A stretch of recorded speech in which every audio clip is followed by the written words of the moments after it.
सभी साथियों को मेरा नमस्कार। स्वागत है आप सभी का आज एक और नए जनसत्ता विश्लेषण में। आज हम बात करने वाले हैं 19 मार्च के जनसत्ता के ऊपर और देखते हैं आगामी परीक्षाओं में यह खबर हमारे लिए कैसे रहेगी महत्वपूर्ण। प्रथम पृष्ठ पे चुनावी बॉन्ड को लेकर फिर से एक और खबर है, क्योंकि अभी चर्चा में है, इसलिए इस पे आए दिन कोई ना कोई खबर आ रही है। तो इसका एक फीड फॉलोअप ले लीजिएगा, अभी ये सब खबरें आती रहेंगी। मानव प्रोटीन से इबोला विषाणु बढ़ाता है अपनी तादाद, ये एक साइंटिफिक रिसर्च है। वैज्ञानिकों ने मानव शरीर में इबोला विषाणु के प्रजनन के 4 तरीके का पता लगाया है, जिससे इस बीमारी की रोकथाम के वास्ते संभावित दवा का मार्ग प्रशस्त हुआ है। यह अध्ययन इस बात पर भी प्रकाश डालता है कि कैसे यह घातक विषाणु यूबिक्टिन नामक मानव प्रोटीन के साथ क्रिया करता है। इस विषाणु का सबसे अधिक प्रकोप अफ्रीका के उप सहारा क्षेत्र में देखा गया है। इस अध्ययन में ये सह-लेखक कनाडा स्थित मॉन्ट्रियल विश्वविद्यालय के प्रोफेसर राफेल नाचमनोविच ने कहा है कि हमने इबोला विषाणु के VP35 प्रोटीन और यूबिक्यूटिन के बीच संबंध का परीक्षण करने के लिए प्रयोगात्मक एवं कंप्यूटरीकृत प्रविधियों के साथ साथ इस्तेमाल किया है। मतलब उन्होंने नई टेक्नोलॉजी के माध्यम से रिसर्च करी है, जो उससे उनका ये एनालिसिस निकला है। ठीक है, कहा है कि हमारे दल द्वारा अपनाई गई उन्नत कंप्यूटरकृत मॉडलिंग से मानव कोशिकाओं में प्रोटीन VP35 और यूबिक्यूटिन श्रृंखला के बीच संयोजन के बारे में अनुमान प्राप्त हुआ और ऐसे संभावित रासायनिक यौगिक की पहचान की गई जो उनके बीच क्रिया में बाधा उत्पन्न कर सकते हैं। इबोला एक प्रकार का रक्तस्रावी बुखार है जो इबोला विषाणु की विभिन्न प्रजातियों की वजह से होते हैं। इसमें पहले फ्लू जैसे लक्षण सामने आते हैं और बाद में उल्टी, रक्तस्राव और स्नायु संबंधी दिक्कतें होती हैं। किसी संक्रमित व्यक्ति के संपर्क में आने से 4 से 21 दिन के भीतर संक्रमण के लक्षण नजर आने लगते हैं। इसके विषाणु शरीर की तरल पदार्थों के सीधे संपर्क से फैलते हैं, जैसे कि संक्रमित मनुष्य या अन्य जानवरों का रक्त या उन वस्तुओं के संपर्क से जो हाल ही में संक्रमित शरीर के तरल पदार्थ से दूषित हुई हैं। तो साथियों, ये नई रिपोर्ट के अनुसार पता लगा है कि जो हमारे मानव शरीर में प्रोटीन होता है, ये भी इबोला को बढ़ने में एक फ्यूल प्रदान करता है, एक सहायता प्रदान करता है। आगे आते हैं, अगला संपादकीय में पहला लेख है परीक्षा में सेंध। प्रतियोगी परीक्षाओं के पर्चों का केंद्र पर पहुंचने से पहले ही बाहर आ जाना जैसे आम बात हो गई है। हर घटना के बाद सरकारें नकल माफिया पर शिकंजा कसने की और परीक्षा प्रणाली की को भरोसेमंद बनाने का संकल्प दोहराती हैं, मगर अगली ही किसी परीक्षा में फिर पर्चे बाहर हो जाते हैं। पिछले महीने उत्तर प्रदेश में पुलिस भर्ती परीक्षा का पर्चा फूटा था। ठीक है, नतीजन परीक्षा रद्द करनी पड़ी। अब बिहार लोक सेवा आयोग की शिक्षक भर्ती परीक्षा के पर्चे परीक्षा से एक दिन पहले ही बाहर आ गया और नकल माफिया 10 लाख रुपए लेकर विद्यार्थियों को उनके उत्तर उपलब्ध कराने लगा था। बिहार पुलिस की आर्थिक अपराध शाखा को 2 दिन पहले ही जानकारी मिल गई कि शिक्षक भर्ती परीक्षा के प्रश्न पत्र हल करके बांटे जा रहे हैं। देखिए साथी, ये सब बड़ी ही दुख वाली खबरें होती हैं जो हमें सुनने को मिलती हैं कि सिर्फ चंद लोगों की वजह से आपकी कई महीनों वर्षों की मेहनत बेकार हो जाती है।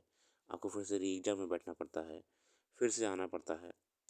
अब बिहार में कई वर्ष से शिक्षकों की भर्ती की प्रक्रिया रुकी हुई थी। जब उसे भरने का काम शुरू हुआ और 2 चरण की परीक्षाओं में हज़ारों विद्यार्थियों का चयन कर उन्हें नियुक्ति पत्र दे दिया गया, तो उसे लेकर युवाओं में उत्साह बना। इस बीच नकल माफिया भी सक्रिय हो गए और इसका 10वीं चरण की परीक्षा में पर्चा बाहर निकाल लिया। हालांकि यह अकेले बिहार की बात नहीं है कि जब परीक्षा से पहले पर्चा बाहर निकाल कर नकल माफिया ने पैसे बटोरना शुरू कर दिए, मगर हैरानी इस बात की है कि तमाम तथ्यों से वाकिफ होते हुए भी परीक्षा की तैयारियों में अपेक्षित सावधानी क्यों नहीं बरती जाती हैं। लेकिन जानते हैं साथियों, ये सिर्फ परीक्षाएं नहीं होती हैं, किसी का भविष्य होता है और सरकारों को ये ध्यान रखना चाहिए कि कैसे हम इन परिस्थितियों में किसी किसी किसी छात्र के साथ नाइंसाफ़ी ना करें। ये मैसेज बाहर पहुंचाना ज़रूरी है कि परीक्षाओं में सेंधमारी करने का मतलब ये है भारी जुर्माना, जेल इत्यादि। अगला आर्टिकल है सौहार्द के बजाय। गुजरात विश्वविद्यालय के परिसर में नमाज पढ़ने की मुद्दा बनकर बनाकर कुछ विदेशी छात्रों पर जिस तरह हमला किया गया, वह हर लिहाज से अनुचित है। इससे देश की छवि पर नकारात्मक असर पड़ा है। राहत की बात यह है कि इस मामले को सरकार ने गंभीरता से लिया और आरोपियों के खिलाफ सख्ती बरती है। मगर यह चिंता की बात है कि पढ़ाई लिखाई के परिसरों में एक तरह की अराजकता पसर रही है और वह सभी के लिए बेहद नुकसानदेह है। अब देखिए, मैं इसमें कहना चाहता हूँ कि इसमें कोई नई बात तो नहीं है। पहली बात तो ऐसी घटनाएं बिल्कुल गलत हैं और मैं इसकी निंदा करता हूँ। मगर आप देखें तो विदेशों में भी जो फॉरेन कंट्रीज़ हैं, यूएसए है, यूके है, वहाँ पे भी नस्ल भेद, रंग भेद इतना बढ़ चुका है कि छात्रों पे हमले किए जाते हैं। यूएस देख लीजिए आप, अमेरिका में इस समय क्या हो रहा है? अमेरिका में इस समय आए दिन भारतीय छात्रों पे रंग भेद, नस्ल भेद के अंतर्गत हमला करा जा रहा है। गुजरात में देख ही लिया आपने, गुजरात में घटना हो गई है। क्या हमारे शिक्षा संस्थान ये ज़िम्मेदारी नहीं ले पा रहे हैं कि ऐसा क्यों हो रहा है? क्या शिक्षा संस्थानों की ये कमी है कि बच्चों में वो आपके मौलिक मूल्य, आपके जो मॉरल वैल्यूज़ हैं, उनको नहीं परोस पा रहे हैं? यूएसए में लगातार भारतीयों पे हमला हो रहा है, छात्रों पे। गुजरात में ऐसी घटना सामने आई है। ऐसी घटनाएँ कई बार आती रहती हैं। यूके में कई बार खबरें आती हैं कि भारत मूल के बच्चों पे हमला होता है, उन्हें परेशान करा जाता है। ये ज़रूरी है कि समय रहते हमारे देखिए, मैं इसमें बच्चों को गलत नहीं मानता हूँ, क्योंकि वो बच्चे हैं। उनके मन में जो विचार आ जाते हैं, ये उसे पेश कर देते हैं। शिक्षा संस्थान में रेगुलर सेशंस के माध्यम से, साइकोलॉजिकल सेशंस के माध्यम से ये जानने का प्रयास करना चाहिए कि क्या कोई एक्सट्रीमिस्ट व्यूज़ उनकी क्लासेस में तो नहीं जा रहे हैं, वरना ऐसी खबरें कभी भी कम नहीं होंगी। अगला आर्टिकल है हमारा, भाषाओं को बचाने की ज़रूरत। कोई भी भाषा जब मातृभाषा नहीं रह जाती तो उसके प्रयोग की अनिवार्यता और उससे मिलने वाले रोजगार मूलक कार्यों में कमी आने लगती है। पिछले 75 वर्ष में हमारी भाषा और बोलियां के साथ ही होता रहा, पर अब नई राष्ट्रीय शिक्षा नीति के तहत उल्लेखनीय पहल करते हुए केंद्र सरकार नए सत्र से 5 नए उपाय कराने जा रही है। इनमें बच्चों को मात्र घरेलू और क्षेत्रीय भाषा में पाठ्यपुस्तकें पढ़ाने की जोर दिया जाएगा। देखिए, जो रीजनल लैंग्वेज है बच्चे की, जो उसकी मदर टंग है ना, उसमें ज़्यादा विकास होता है, तो वो पढ़ाने का प्रयास करा जाएगा।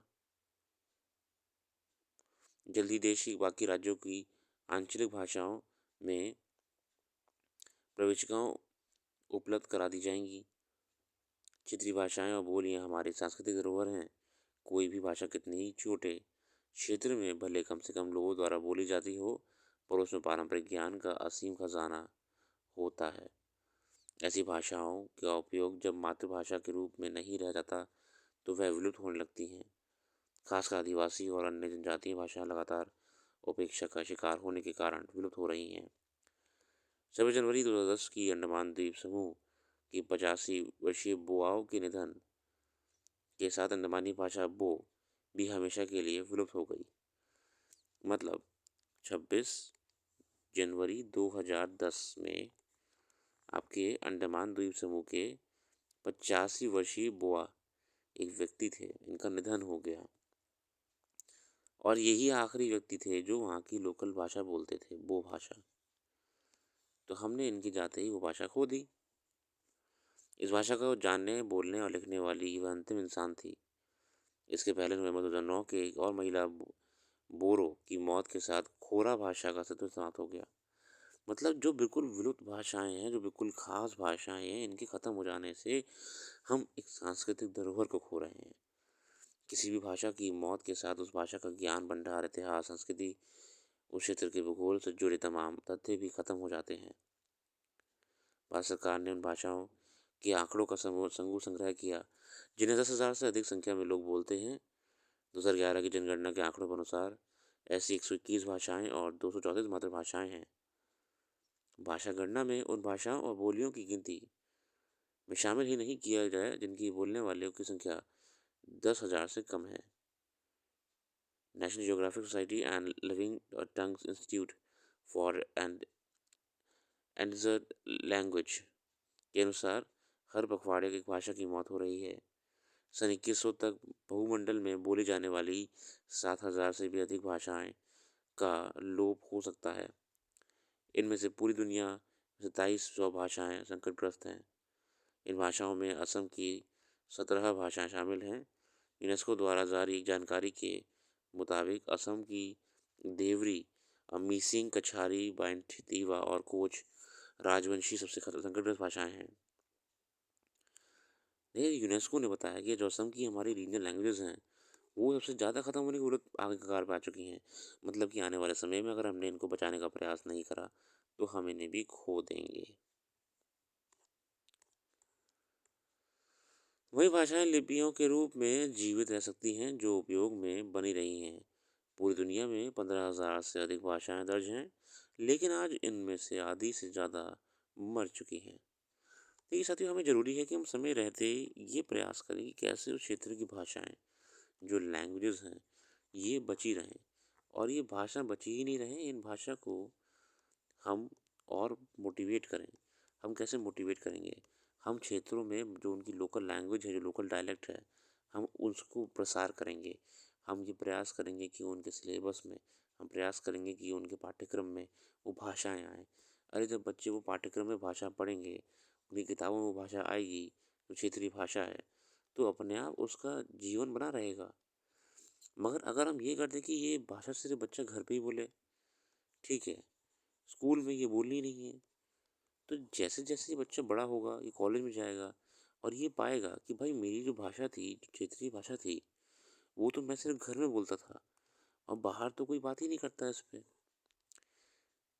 धीरे-धीरे वो भाषा वो ही बोलना बंद कर देगा और जब वो ही वो भाषा बोलना बंद कर देगा, तो भाषा विलुप्त हो जाएगी। वहीं पे अगर हम इन भाषाओं को पाठ्यक्रम में ले आएँगे, हम प्रॉपर करिकुलम में ले आएँगे, स्कूल में बोली जा रही है, कॉलेज में बोली जा रही है, किताबें मिल रही हैं, टेक्स्ट बुक्स मिल रही हैं, ये भाषा अपने आप अस्तित्व में रहेगी, कोई भाषा हो। आगे देते हैं।